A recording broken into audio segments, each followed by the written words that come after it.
Friends, मैं बीच में मैंने केमिकल काइनेटिक्स चैप्टर स्टार्ट किया हुआ है, लेकिन उसके बीच में कुछ बच्चों की डिमांड्स है कि मैं सॉल्यूशन चैप्टर्स के भी वीडियोस अपलोड कर दूं। तो मैं केमिकल काइनेटिक्स के साथ साथ सॉल्यूशंस चैप्टर, जो कि हमारा सेकंड चैप्टर है, उसके भी कुछ वीडियोस में अपलोड कर रही हूँ। तो आज हम सेकेंड चैप्टर शुरू कर रहे हैं, सॉल्यूशंस। तो यहाँ पर यदि पहले मैं बात करती हूँ सॉल्यूशंस से मतलब क्या है। सॉल्यूशन से मतलब है यहाँ पर कौन से सॉल्यूशंस? True solutions. कौन से सॉल्यूशंस है? हमारे ट्रू सॉल्यूशंस हैं। ट्रू सॉल्यूशंस कहिए या खाली सॉल्यूशंस कहिए, both are same. True solutions होते क्या हैं? ट्रू सॉल्यूशंस होमोजेनस मिक्सचर्स होते हैं। True solutions are homogeneous mixtures. Homogeneous mixture में जिससे पार्टिकल साइज जो होता है, particle size will be less than 1 nanometre, less than 1 nanometre, जिसमें पार्टिकल का साइज जो होता है वो लेस देन 1 नैनोमीटर होता है। इवन दैट हम उन्हें माइक्रोस्कोप की हेल्प से भी हम उनको नहीं देख सकते। नेकेड आई से तो क्या, हम उन्हें माइक्रोस्कोप की हेल्प से भी नहीं देख सकते, बिकॉज पार्टिकल का साइज बहुत छोटा होता है, लेस देन 1 नैनोमीटर होता है। अब यदि मैं बात करूँ, यदि जैसे मान लीजिए मैं शुगर डिज़ोल्व करती हूँ वाटर के अंदर, तो शुगर प्लस वाटर, यदि आप देखोगे इस मिक्सचर को, आप देखोगे तो आपको यूनिफॉर्म नज़र आएगा। यूनिफॉर्म का मतलब आपको ऐसा लगेगा जैसे वो वाटर है। तो हम कैसे क्या कह सकते हैं कि हमारा वन फेज सिस्टम होता है। ये जो हमारा ट्रू सॉल्यूशन होता है वो वन फेज सिस्टम होता है, because it is a homogeneous mixture. Homogeneous mixture है, देखने के बाद आपको ऐसा लगता है कि जैसे एक ही फेज उसके अंदर मौजूद है, एक ही कंपोनेंट उसके अंदर मौजूद है। तो हम इसलिए कहते हैं ट्रू सॉल्यूशंस को क्या कहते हैं? वन फेज सिस्टम हम कहते हैं, या वन कंपोनेंट सिस्टम हम कहते हैं, क्योंकि आफ्टर जो होमोजेनस मिक्सचर बन जाता है तो उसकी कंपोनेंट्स को हम फिजिकली सेपरेट आउट करना चाहेंगे तो हम सेपरेट आउट नहीं कर सकते। तो यदि आप डिफाइन करोगे सॉल्यूशंस को, तो how will you define it? कैसे डिफाइन करोगे? तो सॉल्यूशंस क्या होते हैं? Solutions are the homogeneous mixture, are the homogeneous mixture. ये होमोजेनस मिक्सचर होते हैं ऑफ टू और more than two components. Two और मोर देन टू कंपोनेंट्स क्या कहलाते हैं? कहलाते हैं आपके solutions. Solutions are the homogeneous mixture of two और more components is called true solution or solutions. यदि मैं ट्रू सॉल्यूशन कहूँगी तब भी मेरा मीन्स जो है वो सॉल्यूशन से ही होता है। अब यदि मैं बात करती हूँ, मान लीजिए if there are two components, यदि सॉल्यूशंस में दो कंपोनेंट्स हैं इन सॉल्यूशंस, तब हम सॉल्यूशंस को क्या कहेंगे? Solution is called binary solutions. If there are two components then solution is called binary. If three components, यदि वहाँ पर थ्री कंपोनेंट्स हैं तो solution is called ternary solutions. Ternary solutions, यदि मान लीजिए दो कंपोनेंट्स हैं तो सॉल्यूशन को हम कहेंगे बाइनरी सॉल्यूशंस, और यदि थ्री कंपोनेंट्स हैं तो सॉल्यूशन को हम कहेंगे टर्नरी सॉल्यूशंस। और यहाँ पर जो हमारे सिलेबस में है इंक्लूड, वो कौन से सॉल्यूशंस हैं? बाइनरी सॉल्यूशंस है, जो कि हम यहाँ स्टडी करेंगे। अब यहाँ देखिए, मान लीजिए मैं बाइनरी सॉल्यूशंस की मैं बात करती हूँ, तो बाइनरी सॉल्यूशंस का मतलब हुआ it is made up of two components. ये दो कंपोनेंट का बना हुआ है। कौन कौन से कंपोनेंट का? Solute plus solvent gives solution. It means that यहाँ पर दो कंपोनेंट्स मौजूद हैं, सॉल्यूट एंड सॉल्वेंट, दोनों मिक्स करके आपको क्या देते हैं?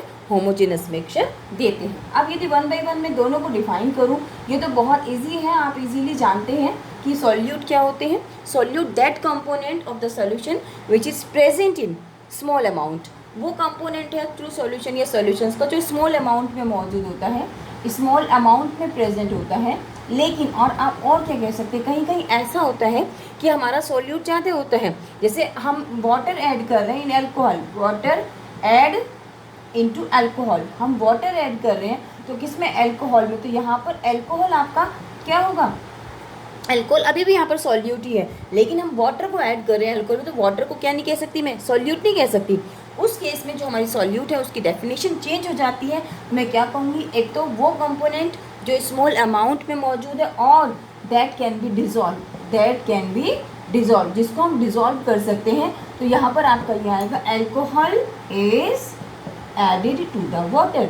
चाहे मैं ज़्यादा ऐड करूँ चाहे कम ऐड करूँ, मैं अल्कोहल को ही ऐड करूँगी, वाटर इज़ नॉट एडिड। तो यहाँ पर जो अल्कोहल है, चाहे वो ज़्यादा अमाउंट में है चाहे वो आपका कम अमाउंट में, अल्कोहल यहाँ पे एक सॉल्यूट की तरह से काम करेगा, because water is an universal solvent. तो दोनों तरह की डेफिनेशन इसकी बन जाती है सॉल्यूट की।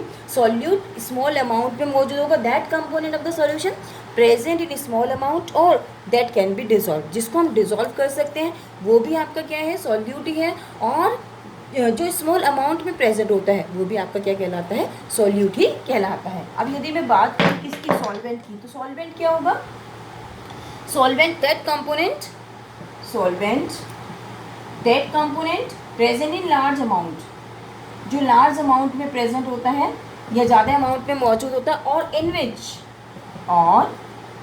इन which a solute can be dissolve, जिसके अंदर हम एक सॉल्यूट को डिजॉल्व कर सकते हैं या जो लार्ज अमाउंट में मौजूद होता है, दैट इज कॉल्ड सॉल्वेंट। तो हम ये कह सकते हैं solute that can be dissolve, solvent in which a solute can be dissolve. तो दोनों तरह की डेफिनेशन आप दे सकते हैं। सॉल्वेंट क्या है, लार्ज अमाउंट में that component of the solution present in large amount or in which a solute can be dissolve is called solvent. Solute plus solvent gives solutions. जब सॉल्यूशंस बनते हैं तो दोनों कंपोनेंट्स की जो मिक्सिंग होती है वो फिजिकल मिक्सिंग होती है। फिजिकल मिक्सिंग का मतलब कोई नया केमिकल कंपाउंड यहाँ पे फॉर्म्ड नहीं होता है। When we study the true solution or the solutions, two components mix together, not chemically, they are not reacted, new properties compounds are not formed. When they mix together, they physically mix. It means that their chemical properties cannot be changed. उनकी कोई भी chemical properties change नहीं होती है, because these two components, solute and solvent, not chemically mixed. ना तो वो associate होते ना dissociate होते, केवल जनरली जो यहाँ पर फॉर्म्ड करेंगे, यहाँ पर कोई भी केमिकल रिएक्शंस नहीं होगी। हम उस सॉल्यूशंस की यहाँ पर हम बात करते हैं। अब हम बात करते हैं टाइप्स ऑफ सॉल्यूशन की। यदि मैं बात करूँ टाइप्स ऑफ सॉल्यूशंस, सॉल्यूशंस कितने टाइप के होते हैं, तो यहाँ पर जनरली जैसे टाइप्स ऑफ सॉल्यूशन की मैं बात करती हूँ, तो किस बेस पे हम क्लासिफाइड कर सकते हैं सॉल्यूशंस को, तो जनरली हम ये कह सकते हैं solutions are of three types को फर्दर हम डिवाइड करेंगे, तो जब फर्दर डिवाइड करोगे टोटल आपके जो होंगे वो कौन से होंगे, 9 टाइप्स के होंगे। जैसे मान लीजिए मैं कहती हूँ लिक्विड सॉल्यूशंस हैं, गैस सॉल्यूशंस हैं, सॉलिड सॉल्यूशंस हैं, तो ये किसके ऊपर डिपेंड करेगा कि हमें, यदि मैं सॉल्यूशंस को डिवाइड करूँ 3 टाइप्स में, तो 3 टाइप्स में कौन कौन से होगा। यदि मैं बात करती हूँ मेरे पास सॉलिड सॉल्यूशंस है, सबसे पहले मैंने बात किया वी हैव सॉलिड सॉल्यूशंस, तो इट मीन्स दैट जो सॉल्वेंट है आपके पास, सॉल्वेंट इज सॉलिड, यहाँ पे सॉलिड होगा। यदि मैं बात करती हूँ लिक्विड सॉल्यूशन, तो इट मीन्स दैट यहाँ पर जो आपका सॉल्वेंट है वो आपका लिक्विड होगा। यदि मैं बात करती हूँ गैस सॉल्यूशन, यदि मैं गैस सॉल्यूशन की बात करती हूँ तो यहाँ पर जो आपका सॉल्वेंट होगा वो आपका गैस होगा।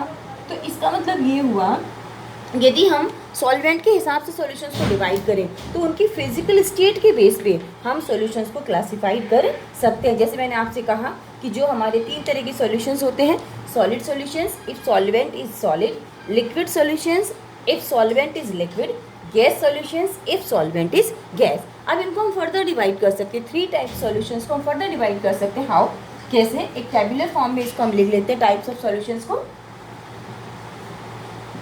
टोटल जो आपके सॉल्यूशंस हैं वो कितने टाइप के होंगे, यहाँ पे हमने सीक्वेंस वाइज लिख लेते हैं इसको। जैसे मान लीजिए सबसे पहले मैंने बात की, यहाँ पर हमने लिखा टाइप्स ऑफ सॉल्यूशन, यहाँ पर आप लिखेंगे सॉल्यूट, यहाँ सॉल्वेंट और यहाँ पर आप लिखेंगे एग्जाम्पल, राइट। इस तरह से हम इनको कंसिडर कर सकते हैं। अब जैसे मान लीजिए मैंने आपको कहा कि सबसे पहले टाइप्स ऑफ सॉल्यूशन से मैंने कौन सा टाइप लिया, सॉलिड सॉल्यूशंस मैंने लिया। यहाँ पर कौन सा टाइप ले रही हूँ मैं, सॉलिड सॉल्यूशंस। तो सॉलिड सॉल्यूशंस में सबसे पहले जो हमने जो हमारा सॉल्वेंट है वो सॉलिड होगा, सॉलिड, सॉलिड एंड सॉलिड। तो यहाँ पर हम 3 टाइप्स के सॉल्यूशंस बना सकते हैं सॉलिड सॉल्यूशंस। कैसे, solid in solid, solid dissolve in solid, liquid in solid, liquid dissolve in solid and gas in solid. तो इसका मतलब सॉलिड सॉल्यूशंस मेरे कितने टाइप के हो गए, 3 टाइप्स के हो गए, solid in solid, liquid in solid and gas in solid. तो we have 3 types of solid solutions, solid in solid, liquid in solid and gas in solid. Second solutions की हम बात करते हैं लिक्विड सॉल्यूशंस की। यदि मैं लिक्विड सॉल्यूशंस की बात करती हूँ तो सॉल्वेंट क्या होगा, लिक्विड होगा, लिक्विड, लिक्विड एंड लिक्विड। तो यदि मैं बात करूँ यहाँ पर लिक्विड सॉल्यूशंस की, तो मैं यहाँ पर क्या करूँगी, कंसिडर करेंगे हम यहाँ पर, तो यहाँ हम कह सकते हैं कि यहाँ पर solid in liquid, liquid in liquid and gas in liquid. तो यहाँ पर 3 टाइप्स के सॉल्यूशन ये हो गए आपके। तो 3 टाइप्स के तो ये हो गए सॉलिड सॉल्यूशंस, 3 टाइप्स के आपके क्या हो गए, लिक्विड सॉल्यूशंस। ऐसे ही 3 टाइप्स के सॉल्यूशंस जो होंगे वो आपके कौन से होंगे, गैस सॉल्यूशंस। तो पहले हम इनके एग्जांपल्स कर लेते हैं कि सॉलिड सॉल्यूशंस हमारे कौन कौन से होंगे। सॉलिड इन सॉलिड, यानी कि सॉल्यूट भी आपका सॉलिड है और जो आपका सॉल्वेंट है वो भी आपका सॉलिड है। यदि मैं बात करती हूँ ऐसा कोई होमोजेनस मिक्सचर जिसमें सॉलिड ही हो दोनों, आपका सॉल्यूट भी सॉलिड है और सॉल्वेंट भी सॉलिड है, it is a homogeneous mixture. Homogeneous mixture होना चाहिए सॉलिड का सॉलिड के अंदर। तो आप ये कह सकते हैं एलॉय। एलॉयज़ क्या होते हैं, मेटल। होमोजेनस मिक्सचर होता है metal with metal, metal with non metal. तो सॉलिड इन सॉलिड, आपका सॉल्यूट भी सॉलिड ही होता है और आपका सॉल्वेंट भी सॉलिड ही होता है। तो इसका मतलब हम ये बात करते हैं कि सॉलिड सॉल्यूशंस में सॉलिड ही सॉल्यूट है, सॉलिड ही आपका सॉल्वेंट है। उसका अंदर हमने एग्जाम्पल ले लिया एलॉयज़। एलॉयज़ क्या होते हैं, होमोजेनस मिक्सचर होता है ये, होमोजेनस मिक्सचर ऑफ 2 और मोर मेटल्स और नॉन मेटल्स विद मेटल्स। दूसरा है लिक्विड इन सॉलिड। अब लिक्विड है लेकिन किसके अंदर मौजूद है, सॉलिड के अंदर। सॉलिड ज़्यादा अमाउंट में है और लिक्विड स्मॉल अमाउंट में है। ये बहुत कॉमन एग्जांपल नहीं है लेकिन फिर भी जो एग्जांपल आपका लिक्विड इन सॉलिड है, तो यहाँ पर हम कहते हैं मेटल अमलगम। मेटल अमलगम में क्या होता है, जैसे ये डॉक्टर है, डॉक्टर आरसीटी करते हैं, रूट कैनाल ट्रीटमेंट करते हैं, तो उसमें हमारे दांतों के अंदर जो भरा जाता है वो अमलगम भरा जाता है, मेटल का अमलगम बनता है। तो मेटल का जैसे जिंक अमलगम, जिंक का मरकरी के साथ, अमलगम जब मरकरी के साथ बनता है उसको जिंक अमलगम। तो मरकरी यहाँ पर लिक्विड होता है और जिंक यहाँ पे सॉलिड होता है। तो मरकरी स्मॉल अमाउंट में होता है और हमारा जिंक जो है वो लार्ज अमाउंट में होता है। तो मेटल अमलगम जो हमारा एग्जाम्पल है लिक्विड इन सॉलिड का। अब तीसरा है गैस इन सॉलिड, यानी कि गैस है सॉलिड के अंदर। तो सरफेस केमिस्ट्री वाले चैप्टर में, इससे पहले मैंने आपको करा दिया वो चैप्टर, तो सरफेस केमिस्ट्री वाले चैप्टर में गैस इन सॉलिड है, यानी कि गैस जो है वो सॉलिड की सरफेस पे मौजूद है। तो आप ये कह सकते हैं जैसे जितनी भी केमिकल रिएक्शंस है जो कैटलिस्ट की प्रेजेंस में होती हैं, तो वहाँ पे जो आपका एडजॉर्बेट होता है, एडजॉर्बेट जो होता है वो सरफेस के ऊपर फिजिकली एडजॉर्ब होता है। फिजिकल एडजॉर्प्शन की हम बात करते हैं यहाँ पर। तो जैसे आप ये कह सकते हैं जो आपने वेजिटेबल ऑयल का, vegetable oil hydrogenation, vegetable oil hydrogenation takes place in the presence of निकल या प्लेटिनम कैटलिस्ट, निकल या प्लेटिनम कैटलिस्ट। तो यहाँ पर जो हाइड्रोजन गैस है, हाइड्रोजन गैस जो है वो निकल सरफेस के ऊपर क्या हो जाएगी, एडजॉर्ब हो जाएगी। तो ये भी आपका एक सॉल्यूशन का टाइप है, होमोजेनस सॉल्यूशन का टाइप है, जिसमें जो आपका निकल है, निकल की जो सरफेस है वो हाइड्रोजन गैस को फिजिकली अपनी सरफेस पे एडजॉर्ब कर लेती है। तो ये हमारे एग्जाम्पल थे 3 टाइप्स के सॉल्यूशंस के, solid in solid, alloys, liquid in solid, metal amalgams, gas in solid, vegetable oil, या आप और भी दूसरे एग्जाम्पल्स हैं। प्लेटिनम की सरफेस पे जब रिएक्शंस होती है या कोई सा भी कैटलिस्ट आप ले लीजिए, जब उसकी सरफेस पे फिजिकली एडजॉर्ब हो जाता है, आपका जो सॉलिड की सरफेस पे गैस एडजॉर्ब हो जाती है, तो वो आपका एग्जाम्पल होता है किसका, सॉल्यूशंस का। हमारे 3 टाइप के सॉल्यूशंस हैं। दूसरे हमारे जो 3 टाइप के सॉल्यूशन हैं वो हमारे कौन से सॉल्यूशंस हैं, वो हमारी लिक्विड सॉल्यूशंस है, जिसमें हमारा जो सॉल्वेंट है वो कम्प्लीटली क्या है, लिक्विड है। मैं यहाँ पे नेक्स्ट वीडियो में आगे फर्दर इसको डालूंगी मैं।